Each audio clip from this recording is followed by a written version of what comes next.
All right, Matt Arey, second place, Bassmaster Classic. It's like kissing your sister, but it's still a great week. Well, yeah, I guess you can compare it to that. But I don't have a sister, but I don't want to kiss my brother. No, it's like kissing Canterbury, then. Either one of my brothers, yeah, man, it's bittersweet, but hey, we did all we could do today to try to make a run at Hank, and he put his foot down and stopped us. We had some opportunities today, and unfortunately, I'm a believer. I've been fortunate to win a couple tour level events in my career, and I do believe that when it's your time, it's your time. And I fished with a lot of peace today because of that, and now they just walked in with the trophy. That didn't feel real good either, but today I threw a frog a lot more today, and I was able to get some really big bites on it, connected with a couple, and it just wasn't meant to be. So, but was it flipping and frogging all week? Flipping and frogging all week. Yeah, I don't think I weighed a fish on anything else other than a half-ounce jig and a couple different style frogs, and that's that was pretty much my game plan all week. I did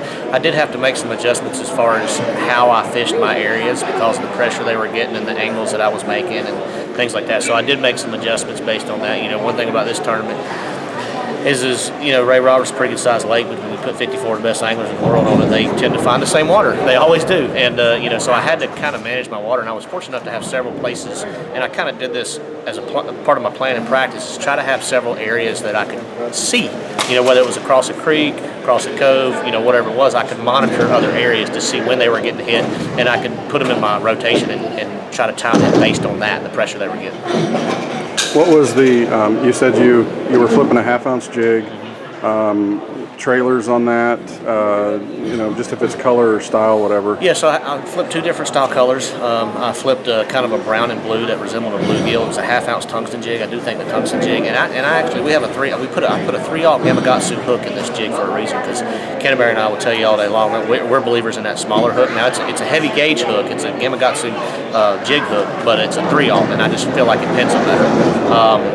Now it's got a little wire keeper on it. I used like the bluegill color, which is like a green pumpkin brown. It's a little darker, and then I had a lighter jig that's like a lighter pumpkin with a green flash in it. Okay. And when it was cleaner water, I would use that color. When it was a little bit more stained, I'd use the darker color.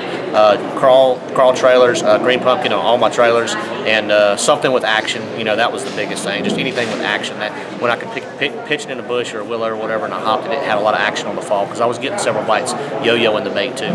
And the frog, you said you used a few different frogs. Yeah, I used a variety of frogs. One was a Lunker Hunt compact frog. It's a smaller version of our skirted frog. So when the wind would lay down and things like that, I would go to that frog.